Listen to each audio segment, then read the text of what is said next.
Have you ever been in a relationship that you're thinking, what the fuck did I do to deserve this shit? So, back in 2013, my friend was getting married, and, love was in the air, and I had been single for a little bit. I'd been drinking, partying. I had a boat. I had the boat out all the time, drinking, carrying on the boat, doing some really fucked up fuck shit. So I decided when she was getting married, I was like, oh, I want to be in love too.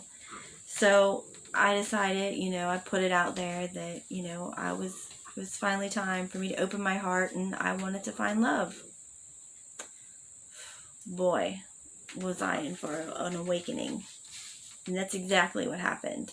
So during I think it was like the middle of July, then, still putting it out there that I wanted to find somebody, and I'd been on, Plenty of Fish, and that was back in 2013. I hear it's really pretty nasty right now, but back then it was pretty bad too, but I think it's worse now. But anyway, so I got on there, and because my girlfriend who was getting married, that's where she had met her husband. So I got on there and, had a few dates and had some crazy things go on with some weirdos. But anyway, that's a different story. So on August 9th, this guy had messaged me and asked if he could, come hang out. And I was like, sure.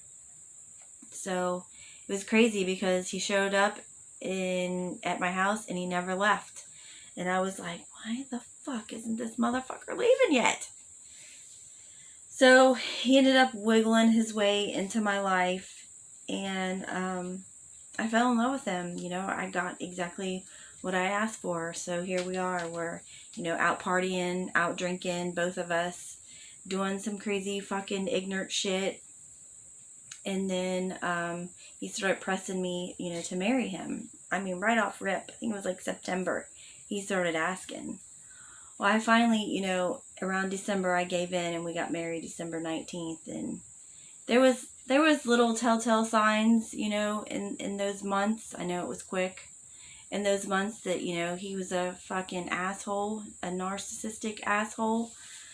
But I loved him. I opened up my heart. I fell in love, and it was rough, to say the least. Like, towards the end, I was in the backyard, down on my hands and knees, begging God to, help me to not love him anymore. I was just begging God, like, please. I felt like I was in this dark hole, like The Ring, the girl on The Ring, like she's, just haggard, and I was haggard, and I was just stressed out, and I was emotionally drained, physically drained, mentally, just everything. I just couldn't take it anymore. So I was on my hands and knees in the backyard asking God to save me, to help me not love him anymore, because he was just destroying me. He was cheating on me every chance that he got. Like, I'd find him on dating sites, the back page, Craigslist, pictures of his dick in his face, on Craigslist, and the back page, wanting to hook up with different people. He was with prostitutes.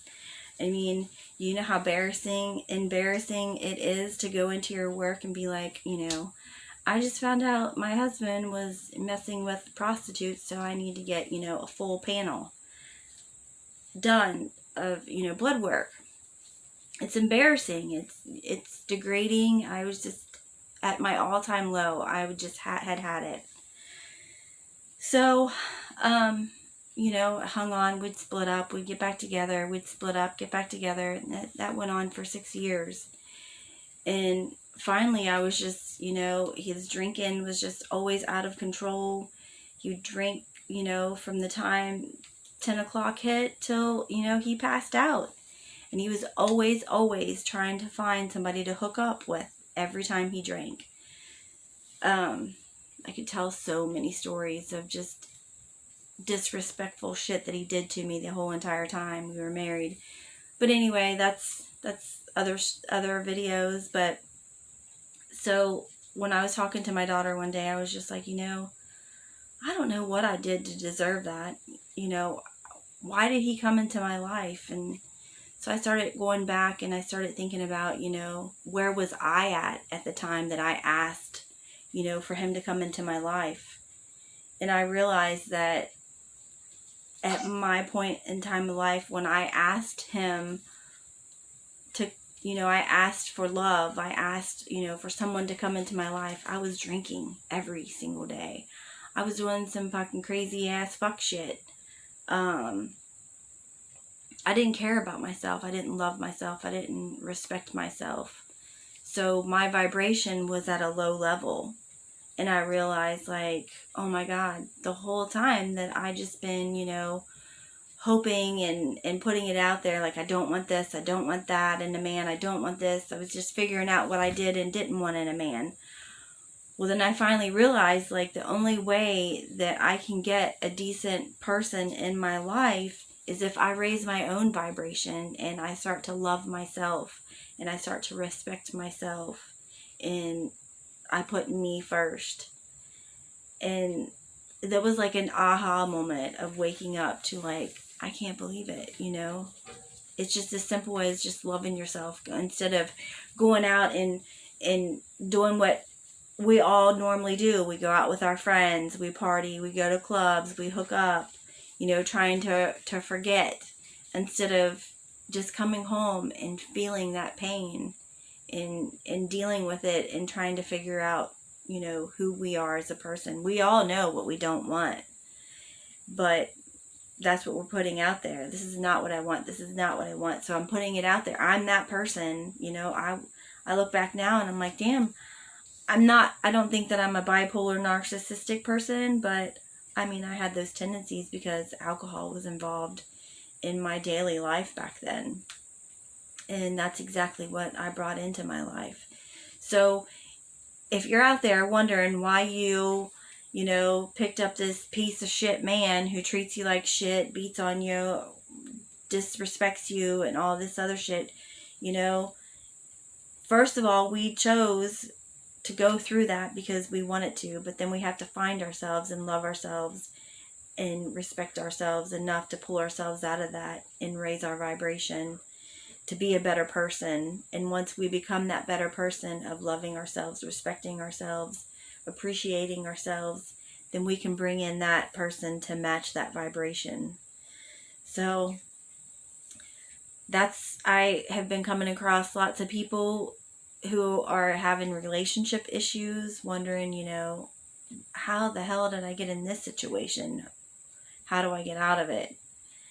And you just have to know that you're here for yourself. It sounds selfish, but you really do have to be selfish and put yourself first. But if you love yourself, respect yourself, and appreciate yourself, then that person that is exactly like you will eventually come into your life. And, maybe you'll raise your vibration together and grow together as a couple, or, you'll end up leaving one behind. Like, so that's what everyone's talking about, leaving loved ones and family members behind because, they're staying stuck and stagnant in their low vibrational level of life. And that's where, love conquers everything. And we just have to raise our vibration to unconditional love for ourselves. And when we unconditionally love ourselves and respect ourselves, that's when we can unconditionally love everyone and respect them. So if you're in a relationship that is like a dog chasing its tail, and then a different relationship, same situation, it's because you have to go inside yourself and change yourself. That's key. Meditation, definitely meditation. I've done a whole lot of meditation and just, loving myself, crying a lot. Like, I grew up thinking that, if you cried, you were, weak. And crying is a good thing because you're releasing all the negative energy inside of you.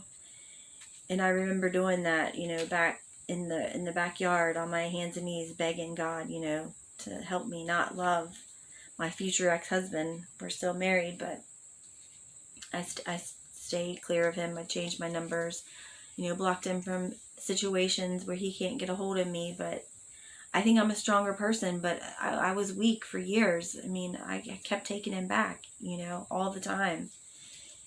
And I thought that I could change him, but I can't change him. I thought I could save him. Can't save him. He has to save himself. He has to change himself. And we all think that we're, you know, some kind of freaking superhero, you know, we can, you know, come in and be Captain Save-A-Ho. We can't. Definitely can't save a hoe, because I tried. So I had to let him go and save myself. So I hope this helps somebody realize, like, to go within and meditate and love yourself and appreciate yourself and respect yourself, and just go about it differently. Like, start researching, you know, meditation, and Joe Dispenza is an amazing person to research, and Aaron Dowdy, he's awesome, you know, to research too, talking, you know, how he changed his life by, you know, loving himself and changing the story.